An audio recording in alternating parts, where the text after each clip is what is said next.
We're live. Countdown.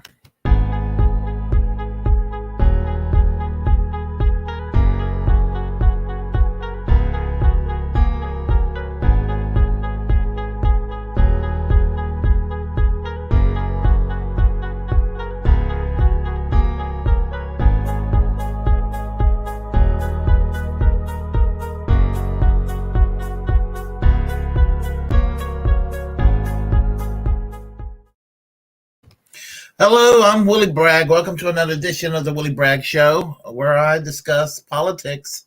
And I am going to discuss today Joe Rogan and Tim Dillon. Now, we've been talking a whole lot about Joe Rogan lately. He's just a thing to talk about from across the political spectrum with regard to the cancel culture. And you know what my basic position is already on Joe Rogan. I don't agree with him on everything. There are some things I do agree with him on, and let's just keep it at that. And I don't appreciate people trying to take down voices that they disagree with. You know, you don't like something, you don't watch it, you don't listen to it. It's as simple as that. And you know, as I said, I do think that I don't. What I see is are people trying to push this person, Joe Rogan, into the political other side, and when you have an opportunity to have a voice that can speak to your concerns on the left. And not that I'm saying that Joe Rogan is a left-wing voice, but he's not the right-wing chud that they make him out to be. Not at all. But there is a list out there that they were claiming some of the right-wing guests included on his program, Joe Rogan Experience. I mean, Russell Brand is now right-wing. Tim Dillon is now considered right-wing. And it begs the question. Tim Dillon is one of my favorite comedians today. I can't get enough of his humor, and I'm going to play you some Tim Dillon material in a few minutes. But he's being labeled as right-wing. And what I'm going to do is I'm going to play a sketch. Well, I'm not going to start playing a sketch. I'm going to play a clip, rather, from Tim Dillon explaining politics as he sees it today. Now, I'm going to warn you in the beginning, it's going to sound almost libertarian, and I'm going to tell you why it's not that. And I'm not dumping on libertarians, but I'm just going to say that in the beginning as I comment on this afterwards. So with no further ado, here we go. Hope there's no copyright strikes or anything like that. It's relevant to this discussion. So here we go. I'm the only rational. Really, to be honest, as much as I've predicted and as much as I've been correct about, is there a reason I am kind of not made a leader? Not really. Not really. I should kind of emerge from this as kind of a leader. That kind of, because I get it. I get both sides. I have friends that are cops. I have friends that are protesters. I have friends that are rubber bullets. I have friends that are batons. I went to school with a tear gas canister, I still talk to all the time. I have friends that are looters. I have friends that are shards of glass. I have friends that are deep state CIA agitators. I have friends that are, people that work for Chinese intelligence, Russian intelligence, okay? I have friends that are targets. I get where everybody's coming from. I can understand it. I have friends that are counterfeit bills. And I have friends that are cops that are murderers. So all across the board, I just think we can't live in a world of unfocused rage.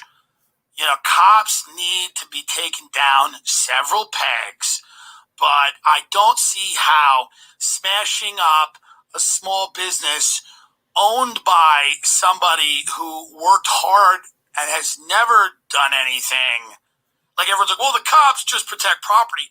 Yeah, but freedom is owning property. Freedom's the ability to not have to depend on the government. Freedom's the ability to do something without the approval of a fucking nameless, faceless group of bureaucrats. You know? So, okay, you don't want cops to protect property. Can we have guns to protect property? No. Well, then, who's going? Well, we shouldn't have private property. Well, then what are we going to do? Well, the government should just dole out the land as they see fit. To who? Who's the government? Who's this magical government that is somehow going to do this appropriately? You mean the same government that backs the police? So you want them handing out the land? And you want them sticking a needle in your ass in Walgreens? You want Bill and Melinda Gates putting a needle in your ass, and you want the government deciding where you live and how you live, and you want, but, Try to follow logically what this is. I don't get it. I'm confused.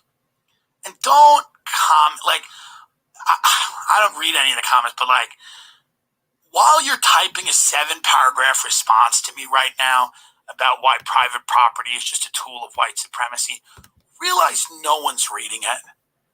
Truly realize no one's reading it. What are those 12 thumbs up going to do for you? Go get a rubber bullet to the face. If you believe in that, why aren't you go and blow yourself up? I mean, that's the thing in this country. We got a bunch of pussies. You know, here's the thing about the Middle East. They don't have a problem with putting the vest on. Now, I am not saying to put the vest on. And I don't mean the bulletproof vest, okay? And I'm not saying to put the vest on, but let's be very clear.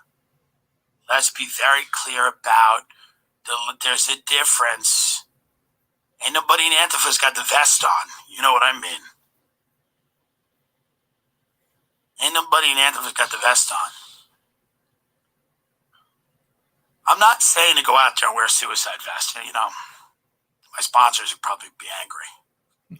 But Chris Hedges quote, great, the idea that Antifa, which on the spectrum of terrorist groups would rank alongside the Boy Scouts, is behind these clashes is as ridiculous as the idea that Russia is responsible for the election of Trump. This desperate search for explanations that absolve the ruling elites. So Susan Rice, who was Obama's NatSec, National Security Advisor, blamed the violence on foreign actors, adding this is right out of the Russia playbook. By the way, there will never be a problem in this country that is not blamed on Russia or COVID-19. It'll be Russia and COVID-19 are working together. Russia and Chinese bats are working together. Russian bots and Chinese bats. It's Russian bots and Chinese bats. Russian bots and Chinese bats. Sorry, we shot you in the face. Did you have a boot on your neck? It's a Chinese bot. It's a Chinese bat or a Russian bot. It wasn't a boot on your neck. Did your house get foreclosed on? It's a Chinese bat. That's what it is. Just the government's just sitting there on a pedophile island being like, soon they'll do that. There's a lot of Russian actors here on Little St. James. There's just Russians and all the words Russians running around. And Jeffrey Epstein was a Russian. Les Wexner was a Russian. They're all Russian. They died of COVID-19. Everyone's got COVID-19. Is Russian. Everyone's a Russian. Has got COVID-19. It's a Chinese bot. It's not even real. It's a Russian bot. It's a Chinese bat. It's a coronavirus. It's a bat flu. High fatality rates. A ventilator. We need a ventilator. It's Russia. It's Russia. It's a ventilator. China. It's a ventilator. It's a bot. It's a bat. It's a bot. It's a bot. It's a ventilator. It's a bot. It's a bot. Okay. That's an example of what he's talking about. He's basically talking about the bullshit of politics in this country and government in general. It sounds like he's arguing a libertarian position. Maybe I will argue at best a socially libertarian position. But the thing about Tim Dillon is I try to pigeonhole where he is politically. And I would go further into that shortly, but I'll play you one more very, very short, relatively short clip,